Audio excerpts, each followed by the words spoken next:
Hey, y'all. It is your girl, Candy J, your favorite certified clinical sexologist, marriage counselor, premarital counselor, wedding officiant, mocha marriage facilitator, marriage boot camp coach. Um, yeah, guys, that's a bunch of credentials right there, right? If you've never been here before, one of the things that I love to do is healing and helping couples, especially that are trying to navigate through communication issues.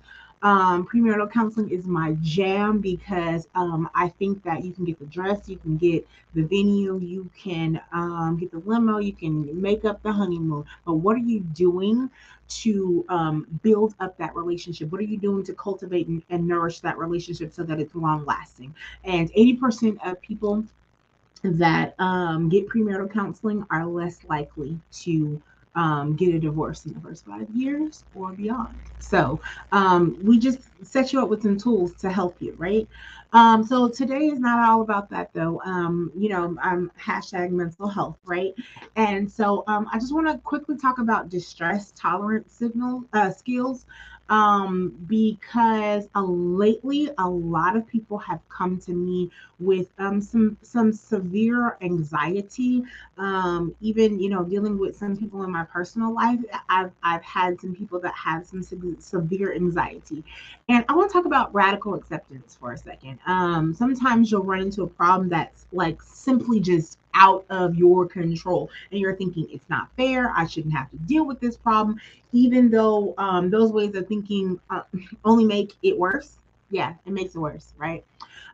So radical acceptance refers to a healthier way of thinking during these situations.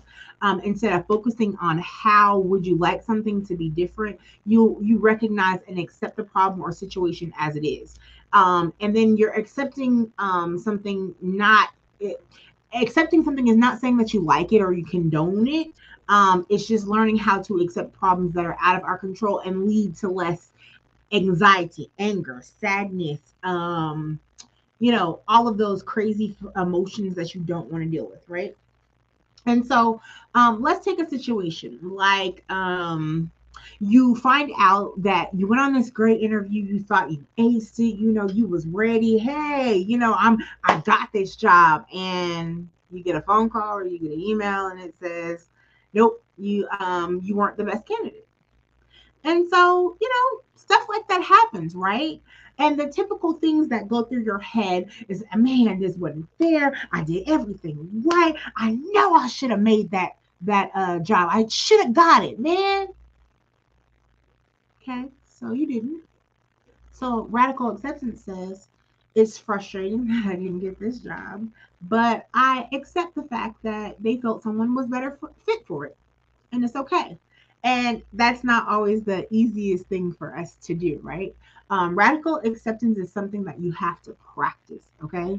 And what you can really do though in these types of situations, right? So you're still thinking about it, you're anxious about it, and radical acceptance may not be like, it may not come in the first 2 minutes, 5 minutes, 10 minutes. Sometimes it takes a while to get over some things quickly. However, if you self-soothe with your senses, it's called emotional regulation skills. Okay, so when you use your senses though, you shift the focus from your mind onto something entirely different that is bothering you, right? So instead of obsessing about it and being anxious about it and just like, oh my god, I should have got this, let's focus on the senses, right? You know, there's vision, hearing, touch, taste, and smell, right? So how does emotional regulation skills work with that, right? The five senses.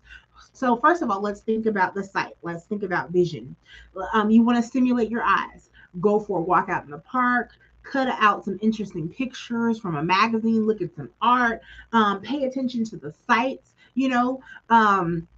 Pay attention to if you're colorful in your house or your office. Pay attention to those things that are around you and focus your vision on something else. Then hearing, go outside, outside. So you can do vision and hearing at the same time. Go outside, listen to the birds, the wind, the waves at the beach, the rain. Listen to your favorite music or play an instrument.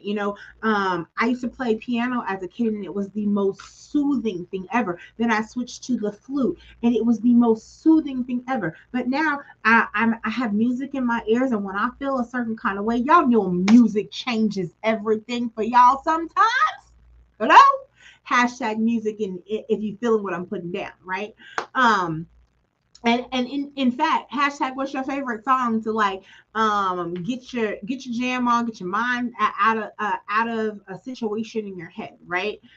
Usually my go-to is gospel music. Okay, I'm a Yolanda Adams fan. I am a Kiki Sheard fan. I am a Marvin Sapp. So all of those things.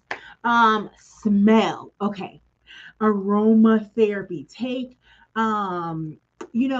find some flowers or spray some cologne, light candles. If you're like me, I like candles all around. Essential oils. Cook your favorite meal. Let that fragrance flow into your nose because you're getting ready to eat. Because then guess what? Taste is next. Eat something yummy. Get a small treat. I like y'all know I went on this weight loss journey, so I'm on frozen yogurt. Frozen yogurt is one of my favorites of these sugar-free popsicles. Outshine, change what you're tasting. Take the time and try to focus on every little savory little bit and feel the different textures in your mouth. I have an autistic child, so that's easy for me to do because he gonna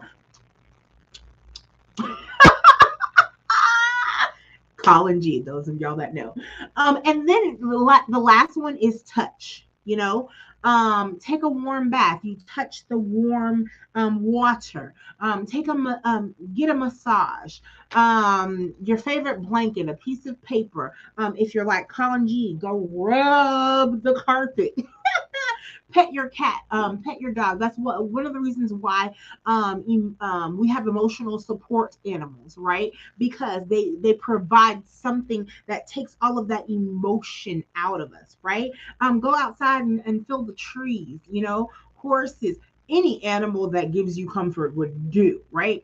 But take out the time to get in touch with all of your senses, and it will change your whole atmosphere. And it shifts your mind to something entirely different and allows you the time and to calm down and cope with whatever you were in distress with. Okay, so we've been talking about distress tolerance signals, hashtag sight, hearing, smell, taste, touch, or vision, whichever one you want to use for site, but hashtag one of those and tell me what you would use. Okay, and if this was helpful, you know what I want you to do. I want you to like, subscribe, ring that bell, and then what? Share to somebody that this may help. Okay, and again, distress tolerance skills are for emotional regulation, and it definitely helps with anxiety. Okay, so again, this was your girl Candy J, your favorite certified clinical sexologist and counselor. And I will see you guys later on for what? Marriage Monday.